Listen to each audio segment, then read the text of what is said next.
The UK's surrounding waters are in a critical condition and in desperate need for measures to be taken by the government. For goodness sake, save our seas. That's the message we've got to get across. Marine biologists often say the true beauty of the ocean lies underneath, but it's being exploited out to the public eye. Heavy fishing gear will destroy those reefs, will destroy the often long-lived species which live on those reefs. The fishing industry is a triangle of arguments centred around a money-driven trade. However, everyone with an interest in our oceans have found common ground in backing the ban of discards. That's just a disaster. Discards. I mean, it's one of the biggest problems facing the European community.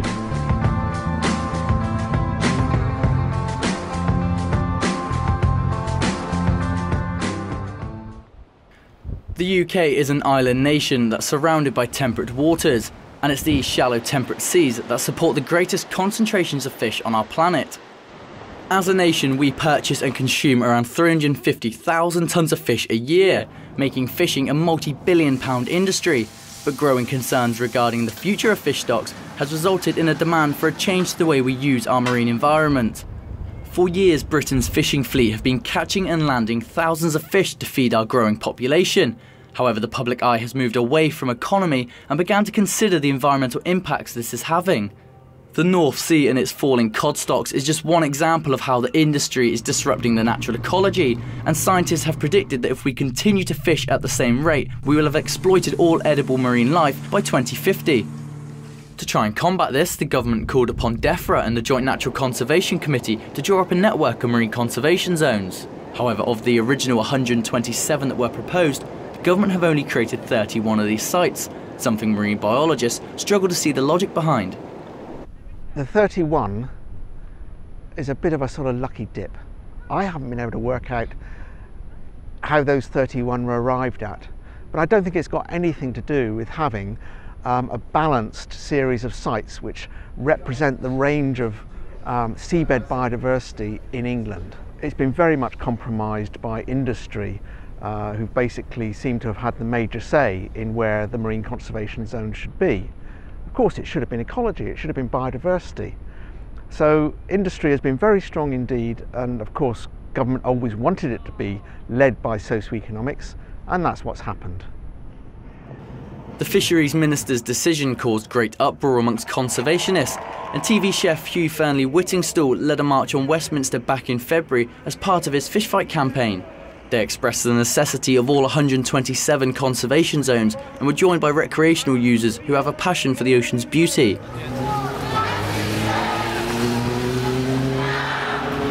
What do we want? 127! When do we want it? Now! Speaking to the British Sub-Aqua Club outside the Houses of Parliament, you could see the heartfelt message was clear and simple.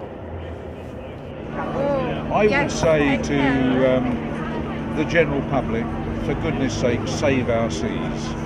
That's the message we've got to get across. The conservation zones are important, but we have to save our seas, otherwise we won't have a sea for the next generation. Martin Attrell is one of the leading marine conservation professors in Europe. He agrees that all the proposed sites should have been created and feels the government neglected research he provided during his spell working for DEFRA. The whole point of the exercise was to try to create a network of marine protected areas which link around the whole of the coast. There are still massive gaps in protection. So I think the target has to be to try to go to those 127, because they were all recommended after all by these consultative local bodies which included different stakeholders. So we need to have a certain proportion of the seabed protected to enable having an effective management and perhaps start seeing the benefits. With 31 marine conservation zones already angering the fishing industry, it makes you wonder how fishermen would feel if all 127 are implemented. Speaking to fishermen here at Plymouth Harbour, they expressed their anger towards the government and the way they consulted more recreational users rather than those whose livelihood depends on our ocean, many of which were unwilling to speak on camera in fear that further restrictions would cripple an already heavily legislated trade. One fisherman spoke to me off camera. He told me he felt cheated and lied to by the government and that they should have first call on what areas they should be able to fish. However, Professor Attrell is adamant everyone with an interest in our seas were consulted. the latest version of marine conservation zones had a very inclusive methodology of actually defining what these new marine conservation zones were going to be.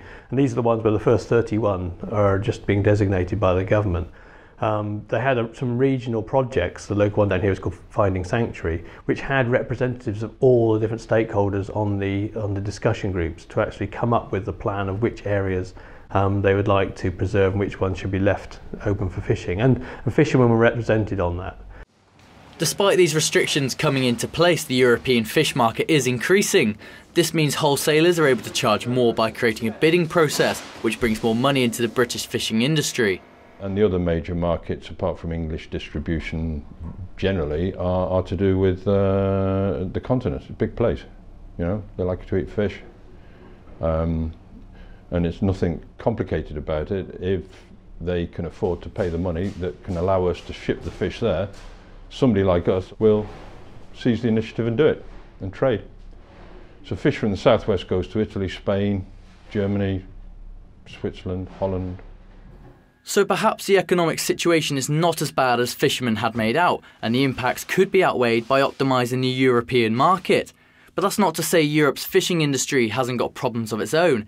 EU legislation is quota-based and forces fishermen to dump dead fish back into the sea. This is a process that everyone in the industry wants to see eradicated. It all comes down to quotas, really. In fact, when you actually have a quota for an individual species and you have to target that, you can't actually do anything with the other species that you've got. So I think what's needed is a fundamental look at exactly how we're undertaking quotas and whether we actually need quotas at all. Do we need to go to something else completely different? Oh, I think the fact that at last the discards question is being tackled seriously is very, very important. Just anyone, you don't need to be a conservationist, can see that it's quite wrong that perfectly good cheap protein is being thrown back into the sea dead. You know, we rely on the sea for a source of cheap, tasty protein, and that's good, but not to throw it back. For years, advancing technology has allowed boats to catch more fish. Now the need is for technology to work in the favour of marine conservation and to develop more eco-friendly forms of fishing gear. My own view is that gear technology should be put into place in a approved manner that allows fishermen to continue to make a living whilst allowing discards to be absolutely minimised. But there are quite a few developments that are underway in terms of using lights to repel and attract fish and having escape hatches and things like this. But I think we're always going to have some form of fairly intensive fishing method to actually catch the amount of fish that we want. The fight is set to continue over the coming months as the government re-evaluate the need for all 127 conservation zones. However, it is clear the first port of call for all involved will be putting pressure on the EU to change quota legislation in order to minimise discards.